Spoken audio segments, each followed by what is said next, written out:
Bonjour, c'est Ursule encore. On est le 4 mars 2024. Alors, je viens sonner la trompette aujourd'hui encore. Et je viens proclamer le retour de notre Seigneur Jésus-Christ. Amen, alléluia. Soyons tous bénis, soyons remplis de sa joie. Amen. Alors, je viens parler de la deuxième partie, n'est-ce pas? Des deux créations de Genèse. Amen. J'ai fait une première partie il y a quelques minutes. Alors, j'ai dû diviser la vidéo en deux. Et dont j'apporte la deuxième partie. Alors, dont la deuxième partie, elle part, elle commence, n'est-ce pas, avec les mariages, n'est-ce pas? Voilà. Donc, depuis que la deuxième création a eu lieu, alors, ce qui fait que les mariages ont été instaurés. Et on lit dans la Genèse, on dit, qu'est-ce qui est dit dans la Genèse? C'est dit, on va lire.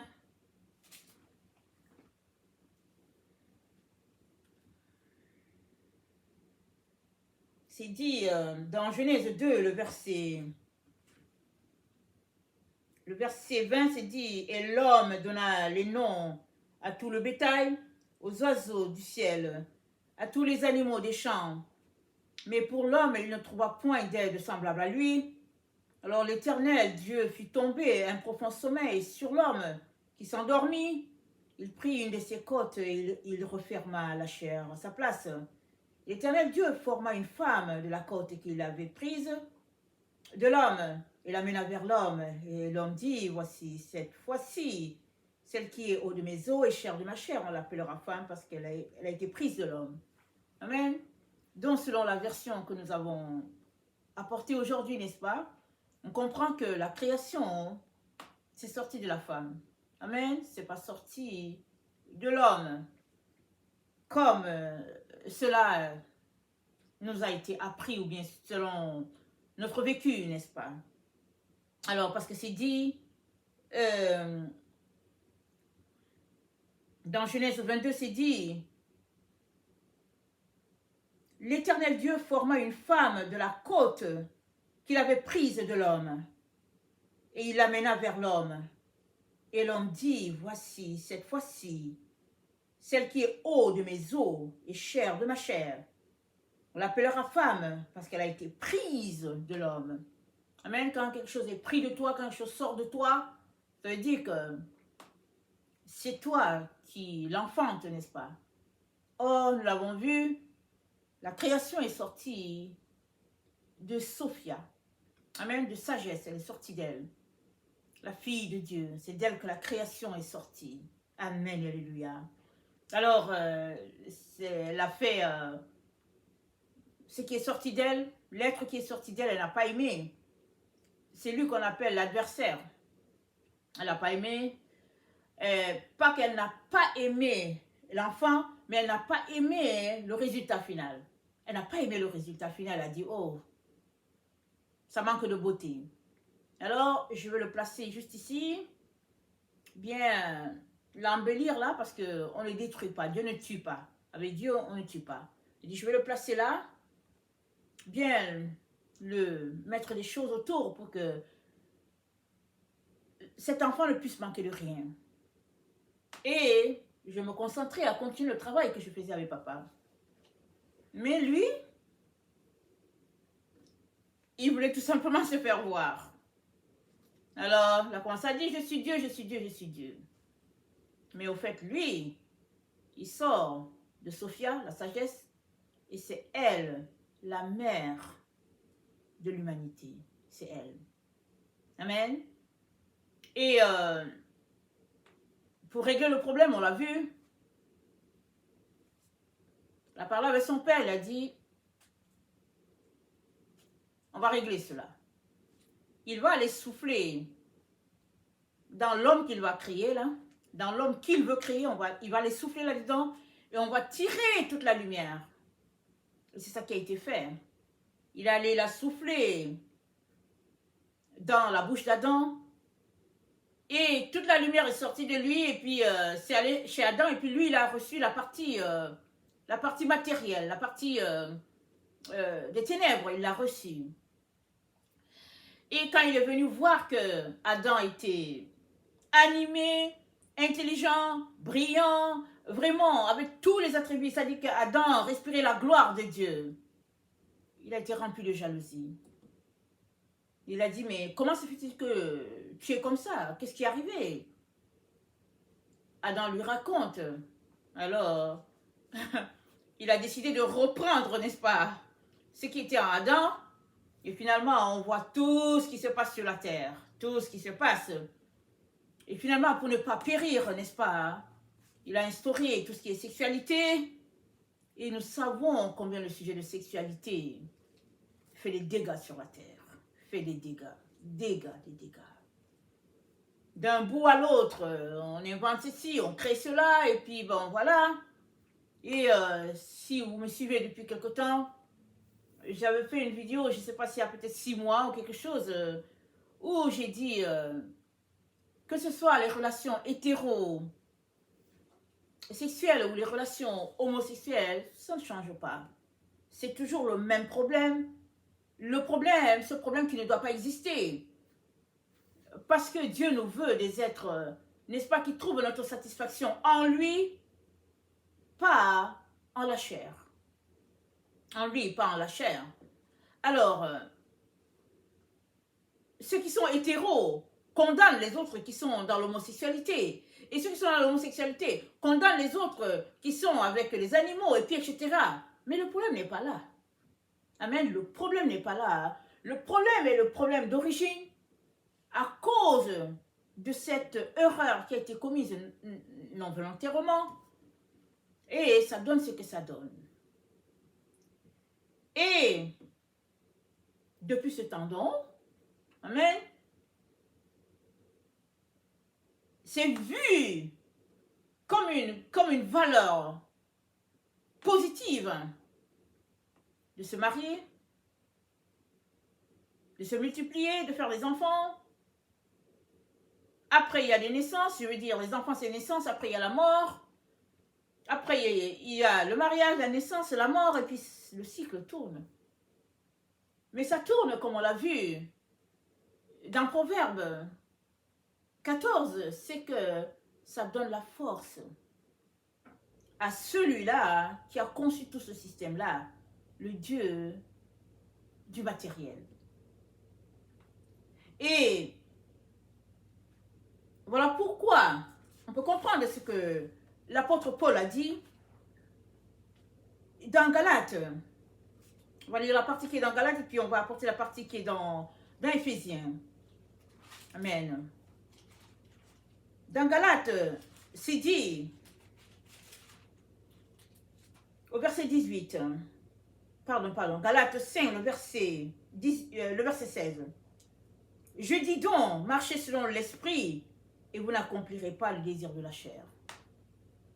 Car la chair a des désirs contraires à ceux de l'esprit. Et l'esprit en a de contraires à ceux de la chair. Ils sont opposés l'un à l'autre afin que vous ne fassiez point ce que vous voudriez. Alors si on prend le cas d'Adam, amen, être de lumière, être qui avec tous les attributs de Dieu, vraiment un être dans toute la gloire de Dieu, amen, cet être-là vivait en harmonie avec le vrai Dieu, le Père créateur. Et il a été soumis à la pression, n'est-ce pas, de l'autre Dieu, le Dieu du matériel, si bien que il a perdu quelque chose. C'est dit, Adam a été plongé dans un profond sommeil. On va regarder, retournons dans Genèse. C'est dans Genèse, je pense dans Genèse 3. Attendez. Voilà, dans Genèse 2, le verset 21, c'est dit, « Alors l'Éternel Dieu fit tomber un profond sommeil sur l'homme. » Ici, ce n'est pas le Dieu créateur, le Père de lumière. C'est l'autre qui était après Adam. L'autre qui voulait toute la gloire d'Adam, sa force, sa lumière, c'est l'autre. Il a plongé Adam dans un profond sommeil. Alors, comme déjà dit, le sommeil, ça peut être la mort, le sommeil, ça peut être l'ignorance, le sommeil, ça peut être tout simplement le fait de fonctionner juste avec son âme, sans l'Esprit de Dieu, et marchant dans les choses de la chair. Ça dit, tu es un être humain, tu vis sur cette terre, tu n'as aucune relation avec ton Dieu créateur, et puis tu es juste uniquement porté vers tout ce qui touche la chair. Il y a des êtres comme ça, certains c'est parce que bon, on dit qu'ils sont atteints d'une maladie, et puis bon, on leur donne des comprimés pour les maintenir dans cet état. D'autres encore, c'est tout simplement que quelqu'un leur a volé la lumière de Dieu, l'Esprit de Dieu en eux, quelqu'un leur a volé. Et ça se trouve, une telle situation, ça se trouve dans Ézéchiel 13. Dans Ézéchiel 13, une telle situation se trouve. Ça dit, au verset 19, « Vous me déshonorez auprès de mon peuple pour des poignées d'orge et de morceaux de pain, en tuant des âmes qui ne doivent pas mourir et en faisant vivre des âmes qui ne doivent pas vivre, trompant ainsi mon peuple qui écoute le mensonge. » On va juste prendre cette partie. Il y a des gens sur cette terre, amen, à qui on a volé la lumière de Dieu en eux. Cela leur a été volé par des individus méchants qui pratiquent des choses occultes. Alors, ils volent cette lumière-là, ou bien ils ont volé cette lumière-là à ces personnes, et ils ont remplacé, n'est-ce pas, ces personnes-là par quelque chose d'obscur. Voilà pourquoi Jésus-Christ dit, il dit, en trompant ainsi mon peuple, vous tuez les âmes qui ne doivent pas mourir et vous faites vivre celles qui ne doivent pas vivre, c'est-à-dire des individus, il y a certains individus qui se retrouvent sur la terre, avoir perdu l'Esprit de Dieu en eux, c'est-à-dire que ce qui les anime, la présence de Dieu en eux, la gloire de Dieu en eux a été volée, d'une manière quelconque a été volée. Eux-mêmes, tu les vois, mais ils sont des êtres sans vie. Pourquoi? Il y a d'autres esprits qui vivent dedans. Il y a quelqu'un d'autre qui vit dedans. Alors ces individus ne sont pas des individus réels. C'est-à-dire, c'est des fausses personnes, si on peut le dire comme ça. Ils sont des fausses personnes parce que celui qui est à l'extérieur ne correspond pas à celui qui est dedans. C'est rempli. Il y en a plein sur la terre. Et bon, c'est pas tout le monde qui va voir cela. Mais voilà un peu où la société se trouve un peu. La terre, le niveau de la terre. Mais c'est pas quelque chose de nouveau. C'est pas une pratique nouvelle qui a été mise en place au 20e, 21e siècle. Pour que le prophète Ézéchiel en parle, c'est parce que ça se pratiquait déjà depuis dans le temps. Et ce sont les anges déchus qui l'ont envoyé sur la terre. Ceux-là qui sont rebellés contre Dieu, ceux qui ont envoyé de telles pratiques sur la terre, on le lit dans le livre d'Enoch. Et ils ont répandu de telles pratiques sur la terre, l'enseignant au peuple, et puis voilà, des exemples comme ça. Si on prend l'exemple de celui-là qui était possédé, Marc 5 à Gadara. Amen, Marc 5 à Gadara.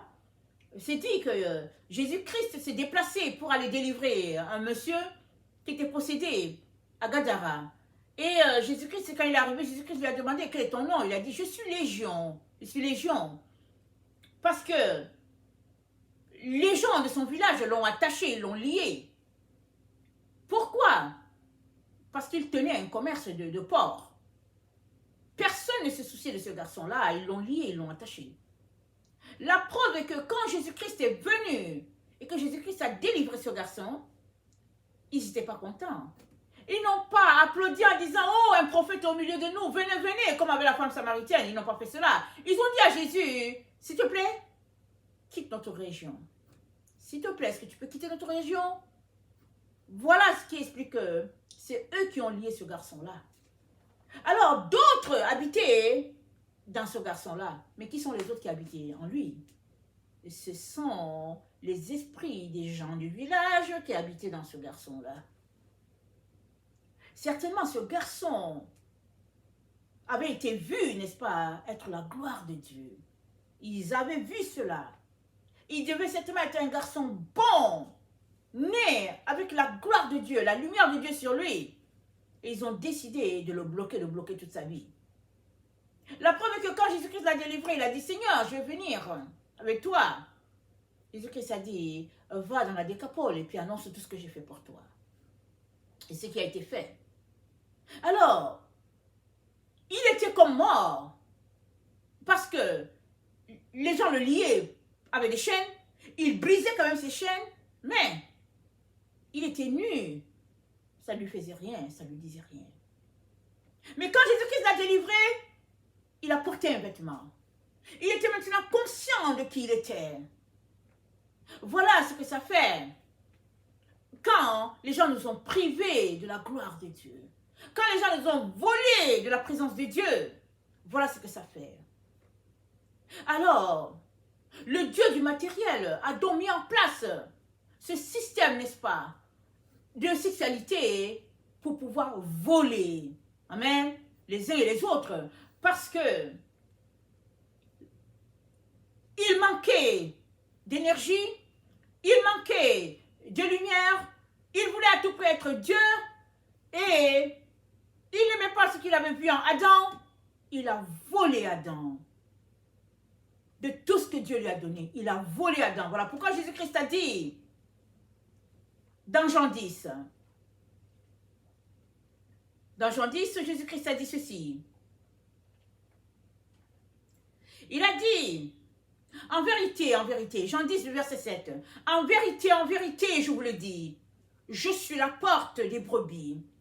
Tous ceux qui sont venus avant moi sont des voleurs et des brigands, mais les brebis ne les ont point écoutés.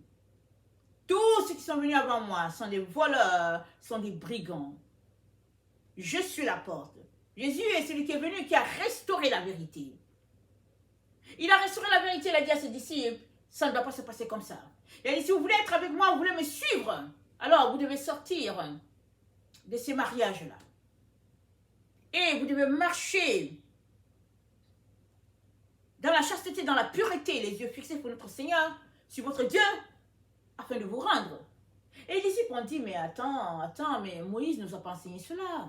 Élie non plus, les autres prophètes non plus. Jésus-Christ a dit, mais eux, ils sont de la terre. Ils ne savent pas comment la création a été faite. Moi, je viens d'en haut.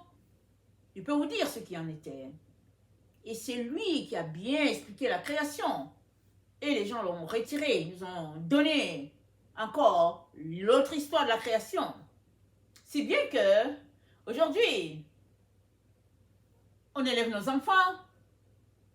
Et quand on finit de les élever, au lieu de les connecter à Dieu, alors les enfants viennent, on veut se marier. Alors qu'on est en train de les élever, on est tout simplement en train d'invoquer le Père de lumière sur eux, le vrai Dieu. Ils sont avec lui parce qu'ils marchent dans la pureté, dans la chasteté, selon l'éducation qu'on leur a donnée.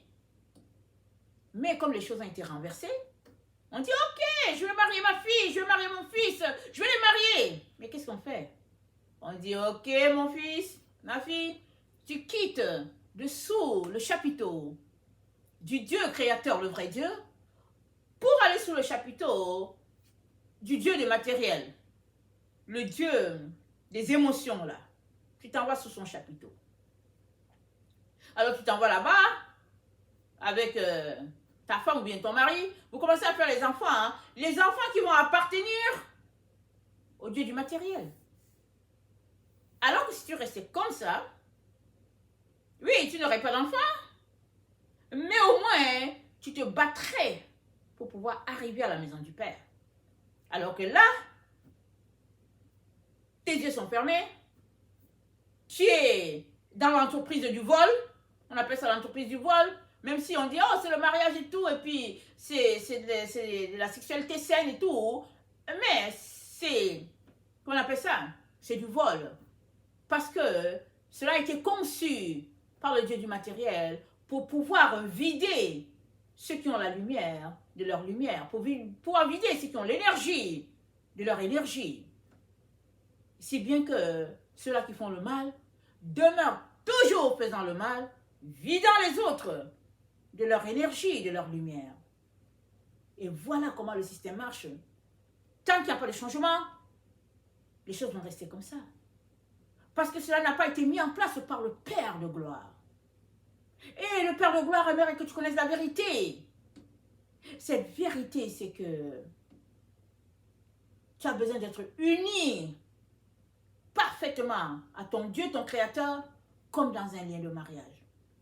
Lui, il ne tire rien de toi. Il veut juste te bénir et te ramener dans sa présence.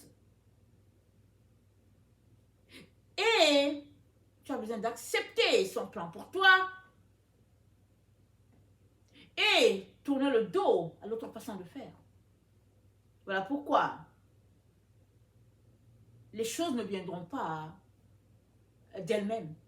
Les choses ne te tomberont pas dessus en disant, ok, à partir de maintenant, tu vas marcher selon le Dieu de lumière. Il n'y a personne qui va t'obliger à cela. C'est toi qui vas décider. Voilà pourquoi l'apôtre Paul, notre texte, il dit, marchez selon l'esprit et vous n'accomplirez pas les désirs de la chair. Alors, il dit les désirs de la chair, c'est quoi? C'est l'idolâtrie, la magie, l'inimitié, les querelles, la jalousie, animosité, dispute, division, secte, envie, ivrognerie, excès de table et les choses semblables, je le dis d'avance, comme je l'ai déjà dit, que ceux qui commettent de telles choses n'hériteront pas le royaume de Dieu. Ils n'hériteront pas le royaume de Dieu. Parce que le royaume de Dieu, c'est un royaume de pureté, c'est un royaume de chasteté à tous les niveaux. À tous les niveaux. Ne dis pas, mais je ne pourrais pas, ce serait compliqué. Non, ne dis pas ça. Ce que tu dois faire, c'est de donner d'abord ta vie à Jésus, de renoncer à toi et de décider de le suivre. C'est-à-dire, tu dois connaître ses principes de vie. Amen. Et choisir d'avoir les pensées rivées sur ton Dieu. Parce que si tes pensées sont rivées sur Dieu, tu ne seras pas porté vers ces choses-là. Mais si tes pensées sont plutôt tournées vers les choses de ce monde, les films, les chansons bizarres et tout, alors tout ton être va tendre vers là où se trouvent tes pensées. Mais si tes pensées sont tournées vers Dieu, tu vas juste être en train de contempler ton Dieu à tous les niveaux. Et tu seras heureux de lui offrir tout ton être, corps, âme et esprit. Amen. De telle sorte que tu te concentreras à aller chercher les autres qui sont dans cette façon de faire dans laquelle tu étais. Dans laquelle tu étais. Alors, c'est un peu le changement de mentalité, n'est-ce pas? Le Seigneur, je ne sais pas, il y a peut-être 3 ou 4 jours, j'étais en train de prier. Et le Seigneur me montrait, au fait, les gens qui n'étaient pas contents avec ce qu'ils entendaient à propos de la pureté, de la chasteté. Et puis il disait, mais nous, on doit se multiplier. Et puis le Seigneur me disait, il dit, mais ils se multiplient pour quoi? Donner des animaux ou quoi? Parce qu'au fait, si vous vous multipliez, c'est-à-dire que si vous êtes en train de vous multiplier, c'est-à-dire si tu es en train de créer, et que ce que tu crées n'a pas la lumière de Dieu, ça va finir par appartenir à l'adversaire, c'est-à-dire au Dieu du matériel. Et à la fin, tu auras créé quelque chose et ça ne t'aura pas profité parce que cet enfant que tu auras amené sur la terre ne sera pas rendu au bon endroit. Et Dieu ne veut pas cela. Pour toi, alors il t'encourage, n'est-ce pas, à choisir le côté de la chasteté, à choisir le côté de la pureté. Et dans Éphésiens 4, le verset 17, c'est dit, voici donc ce que je dis, ce que je déclare dans le Seigneur. C'est que vous ne devez plus marcher comme les païens qui marchent selon leur vanité, selon la vanité de leurs pensées. Ils ont l'intelligence obscurcie.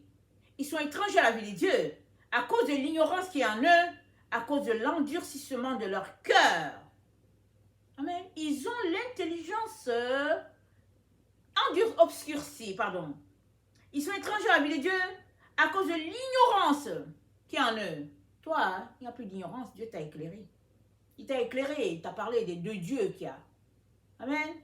Et puis, il vient de te faire sortir de l'ignorance.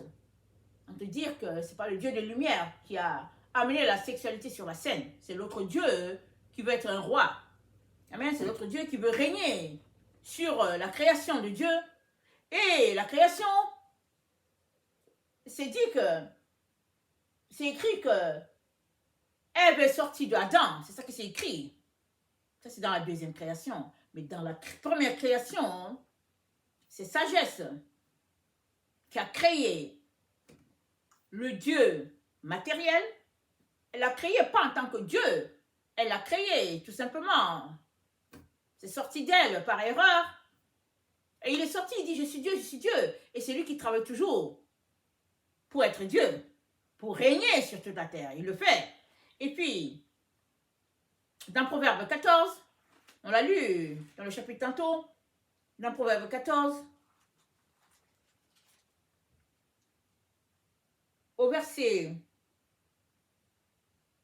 28, c'est dit, quand le peuple est nombreux, c'est la gloire du roi. Et quand le peuple manque, c'est la ruine du prince. Lui, il ne veut pas que le peuple manque. Il ne veut pas.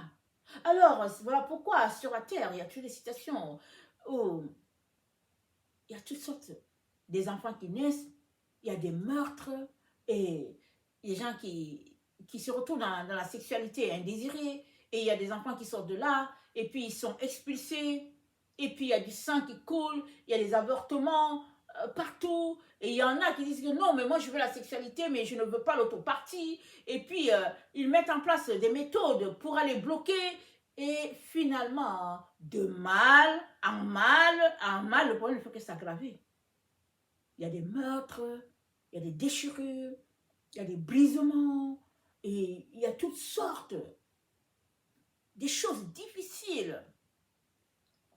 Dieu veut guérir tout cela sur la terre. Amen. Il veut guérir tout cela. Il te dit, choisis la voie de la chasteté, choisis la voie de la pureté, abstiens-toi. Maintenant, si tu as des enfants, concentre-toi à les éduquer sur la voie de la pureté. Amen. Et si vous êtes deux qui connaissez le Seigneur, c'est encore extraordinaire. Les choses sont difficiles quand, dans un couple, l'un marche avec Jésus et puis l'autre pas. Mais quand dans un couple, les deux marchent avec Jésus, mais combien c'est extraordinaire. Il suffit que chacun se concentre à aimer son Seigneur, à se concentrer, à éduquer les enfants en train de leur dire, au fait, voilà voici comment Dieu a conçu les choses. Mais vous serez juste des frères et sœurs, en train d'élever ses enfants pour le Seigneur. Quelle gloire, quel privilège, n'est-ce pas? D'éduquer les enfants pour la gloire de ton Dieu. Amen, quelle gloire, quel privilège. Alors, c'est dit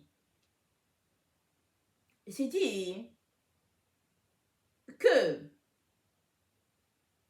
le Dieu du matériel don travaille pour avoir un peuple nombreux. Si bien que il est toujours là. C'est dit que Jésus-Christ les a dépouillés. Principauté, domination, autorité, il a dépouillé, il leur a enlevé une bonne force. Mais il y en a quand même, ils sont quand même encore tenaces. Alors regardons ce qui se passe sur la terre. Maintenant, la sexualité, ce n'est plus juste au niveau des parents. Maintenant, on essaie d'enseigner ça aux enfants, même dans les classes qui sont basses. Maintenant, ils diminuent l'âge du consentement. Ils amènent ça encore plus bas. Ils vont plus loin et maintenant encore pour amener les enfants à dire oh non, mais moi, j'aime pas la façon de comment je suis née, j'aimerais les changer. Tout cela, c'est un système mis en place par le Dieu du matériel pour garder son hégémonie sur les peuples, pour continuer de régner. Et les enfants de Dieu qu'il aime sont aussi dedans. Ils ne comprennent pas. Mais Dieu veut que tu comprennes cette vérité. Et que, non seulement il faudrait que tu en sortes, mais que tu enseignes aussi cette vérité à d'autres pour qu'ils en sortent aussi. Ce n'est pas une affaire de chrétien ou pas. Tout le monde est appelé à marcher comme ça. À se dire, je vais m'abstenir d'aller chercher le plaisir. Ce plaisir-là, je vais m'abstenir d'aller le chercher. Mon plaisir sera en Dieu. Je vais l'aimer. Il est mon tout. Alors que tu optes sur cette voie-là, tu optes déjà pour que la main qui soit sur toi soit la main du Dieu puissant, le Père éternel, le Dieu de gloire, le Père de lumière. C'est lui qui nous a créés. Pourquoi? Par sa fille, sagesse. Il y a donc eu usurpation de la création. Et aujourd'hui, on nous dit que Ève est sortie de Adam. Mais on sait que selon le système de Dieu, un enfant ne sort pas de l'homme. On dit que de sa côte, c'est dit ça, on dit la côte, Ève est sortie d'Adam. L'histoire a été tellement bien racontée, tellement bien embellie, n'est-ce pas? Par les ennemis de Dieu, de sorte qu'on ne s'arrête pas pour réfléchir. Mais quand on s'arrête pour réfléchir, on se dit, comment est-ce possible? Parce que dans le plan de Dieu, la conception, le sein, c'est le sein de la femme. Voilà pourquoi, dans Apocalypse 3, Jésus-Christ a dit au verset 7, il a dit, écrit à l'ange de l'église de Philadelphie, voici ce que dit le Saint, le véritable, celui qui a la clé de David, celui qui ouvre et personne ne fermera, celui qui ferme et personne n'ouvrira. Je connais tes œuvres. Voici, parce que tu as peu de puissance et que tu as gardé ma parole et que tu n'as pas renié mon nom, j'ai mis devant toi une porte ouverte que personne ne peut fermer. J'ai mis devant toi une porte ouverte. Amen. Et il dit quoi? Il dit, j'ai mis devant toi une porte ouverte que personne ne peut fermer. Mais avant cela, il a dit au verset 7, il dit, voici ce que dit le Saint, le véritable, celui qui a la clé de David. La clé de David.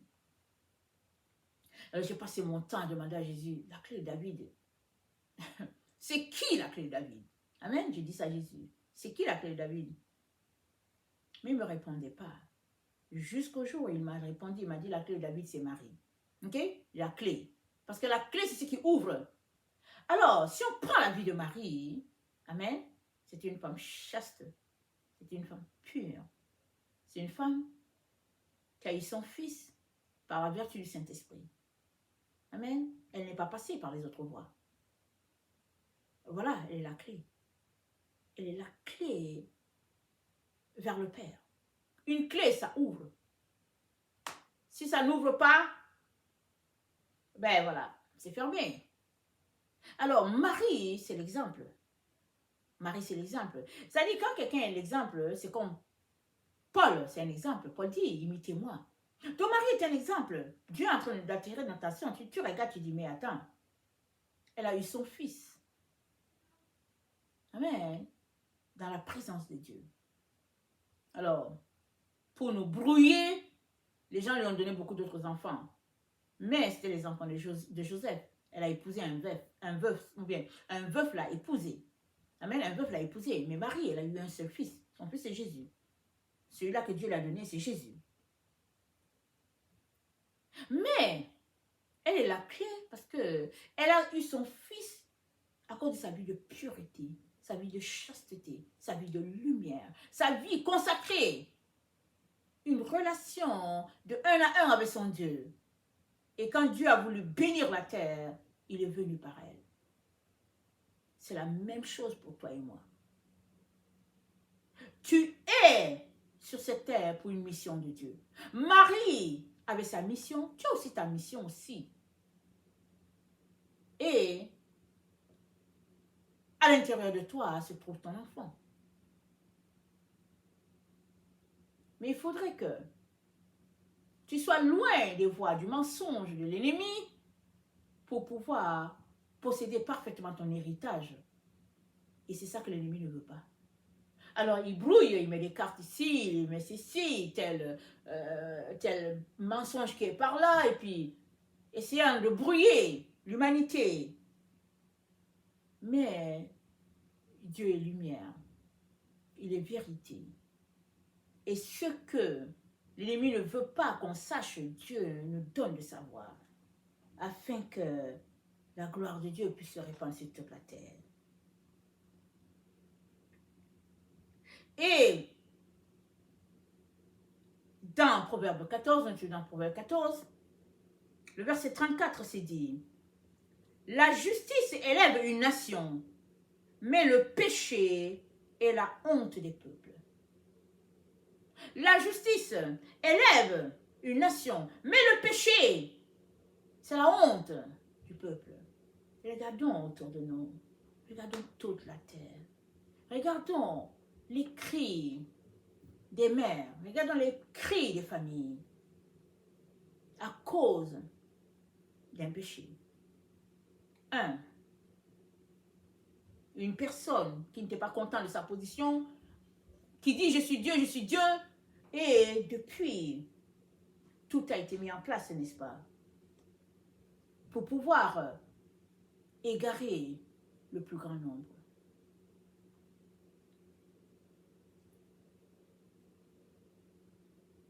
Mais il suffit, n'est-ce pas, que tu puisses décider de connaître la vérité et d'y marcher. Et Dieu t'aidera, parce que je suis sûre que tu n'aimerais pas être avec le Dieu du matériel qui est appelé à périr.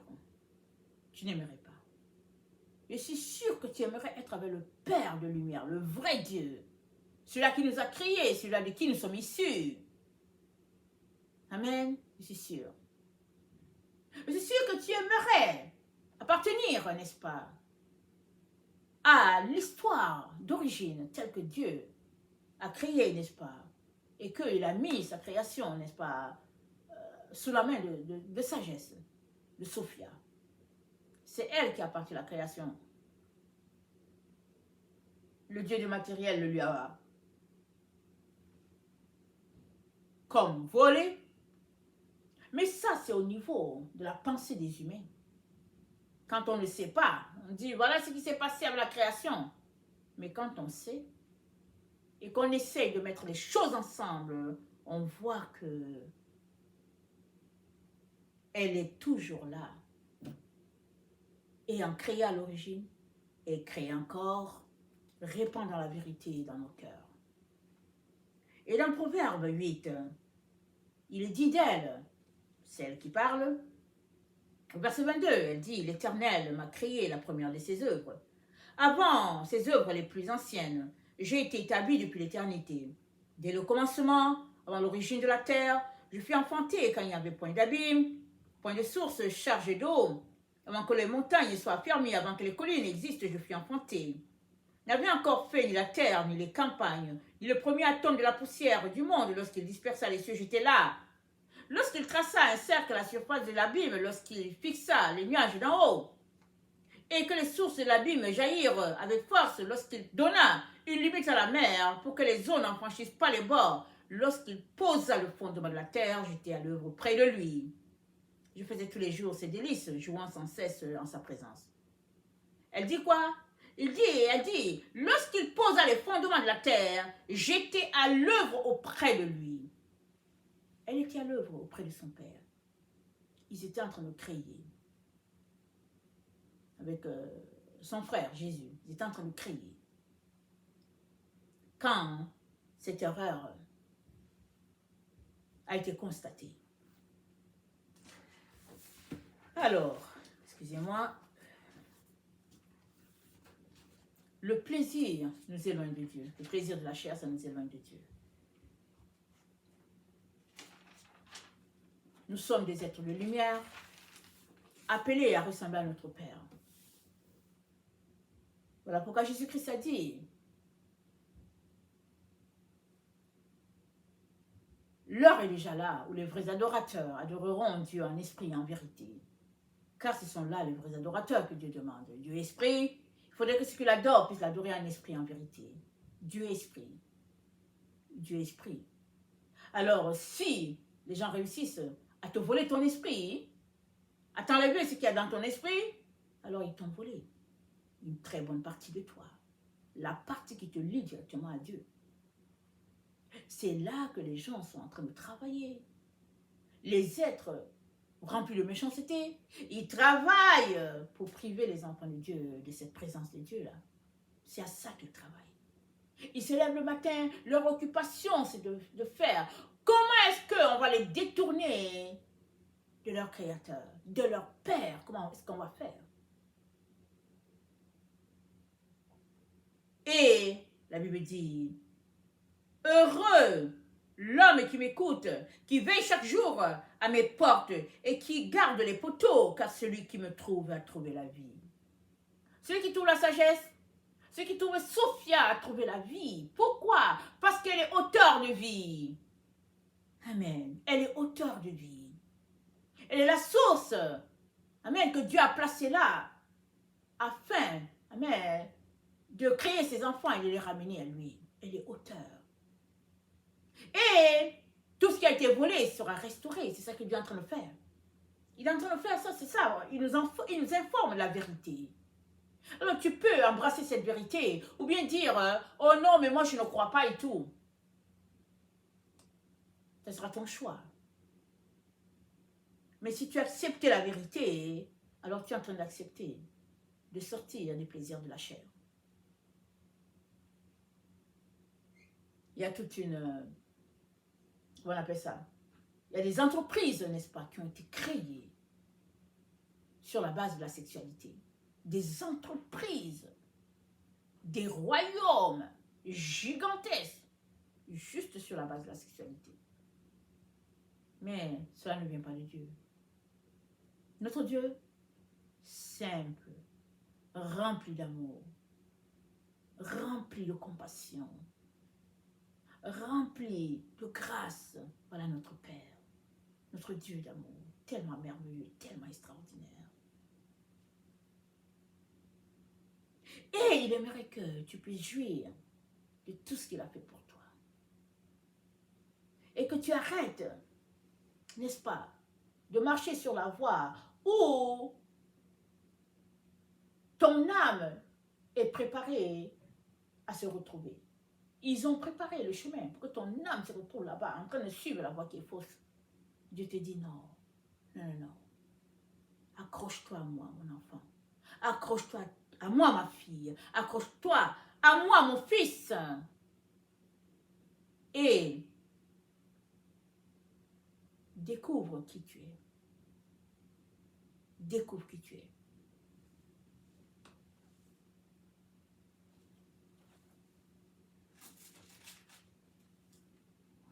Que le Seigneur bénisse sa parole. Et que sa grâce repose sur chacun d'entre nous. Et que chacun prenne le temps devant Dieu pour chercher la face de Dieu. Pour lui demander, papa, est-ce que ce que j'entends, c'est ça? Et que chacun prie pour demander à Dieu, aide-moi, aide-moi. La Bible dit, il n'y a plus de condamnation pour ceux qui sont en Jésus, qui marchent selon la loi de vie. Il n'y a plus de condamnation pour eux. Mais si tu continues de marcher dans la loi du péché, la loi des ténèbres, oui, tu seras condamné, tu seras séparé de Dieu. Mais si tu marches dans la loi de vie, la loi de la vérité, il n'y a plus de condamnation pour toi. Choisis de ne plus être condamné, mais de jouir à satiété de ce que Jésus-Christ a acquis pour toi. La vie, la liberté, le bonheur, à jamais et à perpétuité. Voilà ce que Jésus-Christ a acquis pour toi. Il suffit juste que tu acceptes là. Et le tour est joué. Que le Seigneur bénisse sa parole. Maranatha, Jésus revient. Amen. Et alléluia, sont tous bénis. Amen et amen.